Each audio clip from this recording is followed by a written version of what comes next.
સાવરકુંડલા એપીએમસીના ડિરેક્ટરનો આપઘાત છે। અંકુર રામાણીએ ગળાફાંસો ખાઈને આપઘાત કર્યો છે। પત્ની રીસામણે હોવાથી આપઘાતની આશંકા સેવવામાં આવી રહી છે। મૃતક અંકુર રામાણીની સુસાઇડ નોટ પણ મળી આવી છે। સમગ્ર મામલે પોલીસે વધુ કાર્યવાહી હાથ ધરી છે। સુસાઇડ નોટના આધારે પોલીસ તપાસ કરી રહી છે।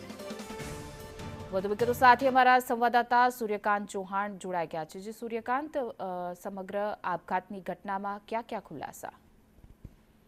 જે સાવરકુંડલા તાલુકાના પિયાવા ગામ છે ત્યાં અંકુર બાવચંદભાઈ રામાણી નામનો 32 વર્ષનો વેપારી રહેતો હતો અને સાવરકુંડલા એપીએમસીમાં વેપારી પેનલમાંથી ડિરેક્ટર હતો। યુવાન અને સારા સ્વભાવના યુવાન હતો, પરંતુ બંનેને પતિ પત્ની વચ્ચે આંતરિક કલહ હોવાથી તેમની પત્ની છેલ્લા થોડાક મહિનાથી મોટા ભૂમતરા ખાતે રીસામણે હતી। તેને પણ એક 7 વર્ષનો બાબો હતો।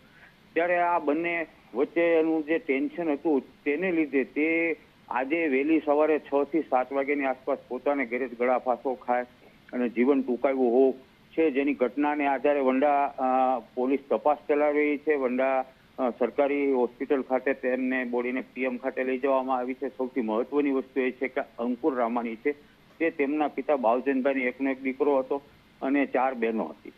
ત્યારે આ નાનકડી એવી ઘટના જે છે તે બની એવું જે વાત આખી છે, પરંતુ શોકનું મોજું ફરી વળ્યું છે અને ઘટના પતિ પત્નીના ઝઘડાની અંદર તેને ટેન્શન હતું તે મુખ્ય કારણ હોવાનું છે। સુસાઇડ નોટની અંદર કોઈ ઉપર આક્ષેપ કે એવું કાંઈ લખ્યું હોય તેવું જાણવા નથી મળ્યું, પણ આ બંને વચ્ચેની જે અણબનાવ છે અને તેને લીધે આ સુસાઇડ કર્યું હોય તેવી પ્રાથમિક માહિતી પોલીસ પાસેથી સામે આવી છે। જી સૂર્યકાંત, સમગ્ર માહિતી બદલ આપનો આભાર।